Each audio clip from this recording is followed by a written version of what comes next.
અત્યારે અમે નવું આ સ્ટાર્ટઅપ કર્યું છે લિટલ સ્ટાર ચિલ્ડ્રન હોસ્પિટલ. કઈ જગ્યાએ સ્ટાર્ટઅપ કર્યું છે? દાલીનગર 4 રસ્તા ઉપર. એકચ્યુઅલી હું શીખવામાં હતો ત્યાંથી મારો અહીંયા સારો એવો કોન્ટેક્ટ હતો અને હું જ્યારે જુવાપુરા શિફ્ટ થયો તો લોકો મને કીધું તમે ભાઈ અહીંયા આ બાજુ કોઈ સ્ટાર્ટ કરો, અમને તકલીફ પડે છે. એટલે પછી અમે જગ્યા શોધતા હતા અને અલહમદુલિલ્લાહ જગ્યા મળી ગઈ તો અહીંયા સ્ટાર્ટ કર્યું છે અત્યારે. ચિલ્ડ્રન સ્ટાર હોસ્પિટલમાં ફાઇલ ચાર્જ શું છે અને દર્દીઓની સારવાર જે થશે તેના વિશે કશું કહેશો? લિટલ સ્ટાર ચિલ્ડ્રન હોસ્પિટલમાં અમે એવું વિચાર્યું છે કે જે આપણો એરિયા છે કે બીજે પેશન્ટ જાય તો ત્યાં આપણે બહુ મોંઘું પડે છે, તો અમે ફાઇલ ચાર્જને મિનિમલ રાખ્યો છે. 300 ચાર્જ છે અને 200 રૂપીસ ફોલોઅપ ચાર્જ. અને હાલમાં એવું કોઈ નક્કી નથી ફાઇલ ક્યારે અમે રિન્યૂ કરીએ, લગભગ અમે એવું કોઈ વિચાર્યું નથી. અને જનરલ વોર્ડનો ચાર્જ અમારો 1500 રૂપિયા છે. એમાં બધું ઇન્ક્લુડેડ છે, doctor visit charge, nursing charge અને સ્પેશિયલ રૂમ 2 રાખેલા છે એનો ચાર્જ 2500 રૂપિયા છે. એમાં બી doctor visit charge, nursing charge include છે. દવા મેડિસિન જે હોય છે એ થોડો અલગ ચાર્જ બહારથી મંગાવવી પડતી એટલા માટે, પણ એ બી અમે એવી રીતે લખીએ છીએ કે પેશન્ટને એટલું બધું હાર્ડ ના પડે.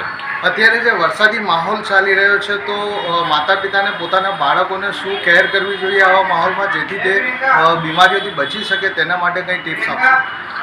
અત્યારે જે પ્રમાણે વરસાદી માહોલ છે કે પાણી ભરાઈ જાય છે, ગટરના પાણી બી બેક મારતા હોય છે, તો સૌથી મેઇન તો હાઇજીન બચ્ચાનું સાચવવાનું છે. બધું જ્યારે બી બહારથી આવે તો એના હાથ પગ જે છે એને સાબુથી એને ક્લીન કરાવી દે, જમતા પહેલાં બી સાબુથી હાથ ક્લીન કરાવી દે.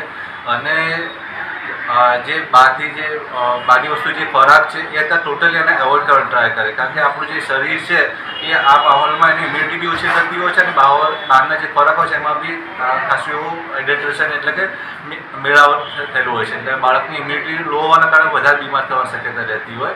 અને અત્યારે હાલ એક આંખની બીમારી બી જે વધારે ફેલાયેલી છે, તો એમાં બી મેઇન તો આંખનું હાઇજીન મેઇન સાચવવાની જરૂર છે. એપલ ચિલ્ડ્રન હોસ્પિટલમાં 3 વર્ષ કામ કરેલું છે, પછી શિફા હોસ્પિટલમાં 2 વર્ષ અને અત્યારે હાલ મારું ક્લિનિક અલ્નૂર જુવાપુરામાં છે અને અત્યારે અમે નવું આ સ્ટાર્ટઅપ કર્યું છે લિટલ स्टार चिल्ड्रन हॉस्पिटल. आज दाड़ीलिमड़ा विस्तार में बच्चों के लिए लिटल स्टार हॉस्पिटल का उद्घाटन किया गया है. अनीस भाई के कहने से आज इस उद्घाटन में मैं शामिल हो पाया और यहाँ के जो हमारे डॉक्टर हैं, डॉक्टर आसिफ भाई, डॉक्टर रेहान अंसारी जी, उनसे ख़ास उम्मीद है कि इस विस्तार में जो बच्चों को लेकर जो बीमारियों की जो समस्या रहती है उस समस्या का इस अस्पताल में हल आएगा. और सबसे अच्छी बात है यहाँ पर आकर जानने मिली कि ये लिटल स्टार जो अस्पताल है वो बड़े मामूली से रेट में यहाँ पर बच्चों का इलाज करता है.